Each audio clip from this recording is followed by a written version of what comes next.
Luke 1, 5 through 7 and 11 through 14 says, "In the days of Herod, king of Judah, there was a priest by the name of Zacharias of the division of Abijah, and he had a wife from the daughters of Aaron, and her name was Elizabeth. And they were both righteous in the sight of the Lord, walking blamelessly in all the commandments and the requirements of the Lord. But they had no child, because Elizabeth was barren, and they were both advanced in years. And an angel of the Lord appeared to him, Zacharias, and standing at the right of the altar of the throne of incense. And Zacharias was troubled when he saw the angel, and fear gripped him. But the angel said to him, 'Do not be afraid, Zacharias, for your petition has been heard, and your wife Elizabeth will bear you a son, and you will give him the name John. You will have joy and gladness, and many will rejoice at his birth.'"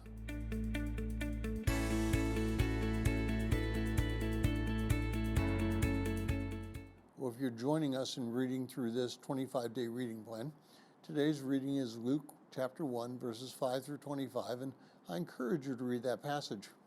Well, there are three things that I'd like to point out in today's reading.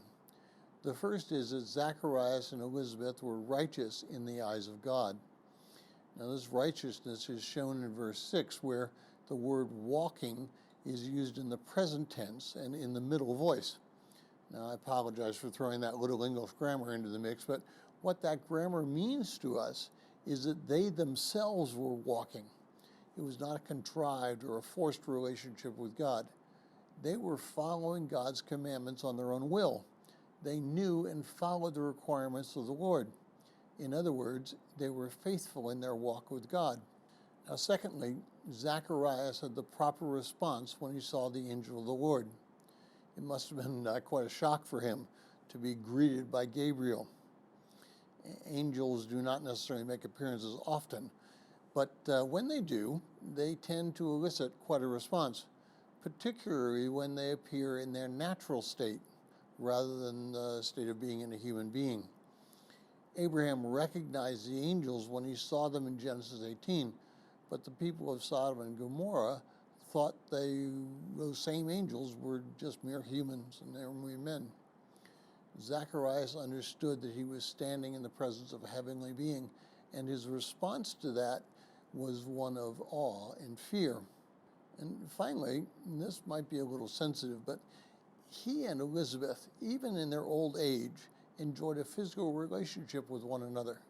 In verse 7, it says that he and Elizabeth were both advanced in years. This literally means that they had walked many days, and yet they were praying for a child. Notice that when the angel told him about the child he was to have, he says that the Spirit will be in him even from his mother's womb. This is a clear indication that that which is in the womb is truly human. That which is in the womb is not just a blob of cells, but rather a human which God can fill with his Spirit. Now, we should not discount in any way the miracle that occurs when a man or woman together create a child or another human being. It is God who brings that about, and it is therefore our physical relationship with our spouse that should be centered around glorifying God.